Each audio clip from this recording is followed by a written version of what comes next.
Thanks, Kansas City, for making us #1.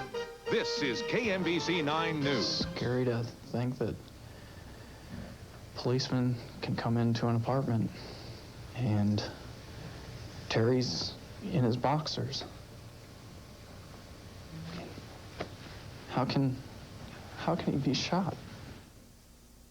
Good evening. His roommates and friends are still searching for answers tonight. Terry Barnes, a 24-year-old man who had everything to live for, was shot to death early yesterday by a Kansas City police officer.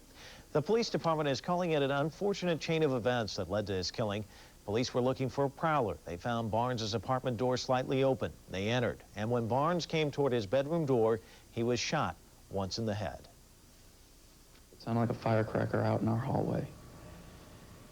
And at first, I just laid in bed and I thought, what was that? I had no idea what it was. And then after I heard the commotion, I wasn't sure of what exactly was being said. There was quite a bit of commotion. But I had reasons to believe that it was obviously a gunshot, and it was probably Terry who got shot. Andy Brez was asleep inside his apartment early Saturday morning when his unarmed roommate was shot to death.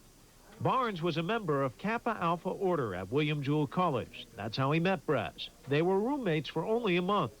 Brez's story about the shooting differs from police. The officers say they identified themselves several times after entering the apartment. Brez says it didn't happen that way.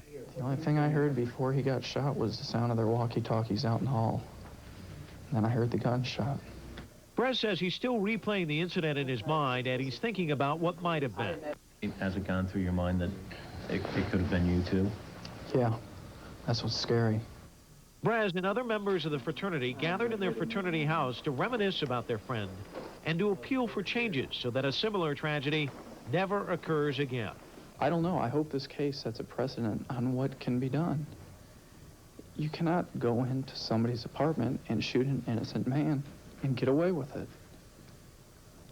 And, you know, I hope they realize that. They've got to.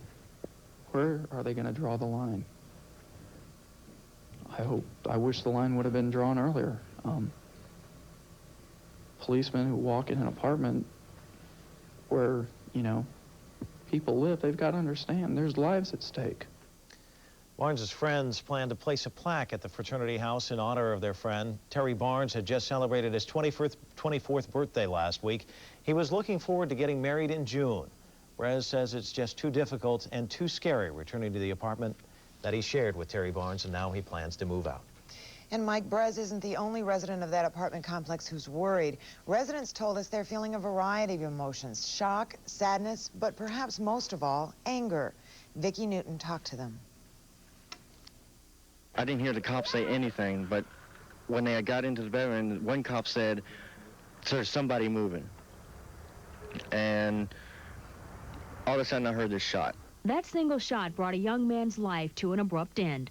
It had been a long night at Sycamore Hills. Reports of a prowler brought police to the place. For hours they searched, residents watched. In the end, they stopped a man, but it was the wrong one. They could have shot me. They could have shot me. If they'd have came through my door, I'd have grabbed my club and went to the door, because I'd have thought somebody was coming in. Could have been me. Outside the building where Terry Barnes lived and died, his neighbors gathered. The talk, the hand of fate. It could have been in my apartment, you know? Both. It could have been anywhere, and just the fact that my son could have been shot, or my dad. You don't know how scary that is in your own apartment. In the parking lot hours later, children played, and adults challenged a lesson they'd learned along with the alphabet. I mean, that makes you think, why call the law? I'd rather take care of it myself now than to call them, because they're just going to come in and want to shoot. I don't trust them, and I never have trusted them anyway, so it doesn't matter. I don't deal with them. I stay away from them. And so in the words of neighbors, a bullet from a police officer's revolver takes one life and threatens to kill the trust those needing protection put in their protectors. Vicki Newton, KMBC 9 News.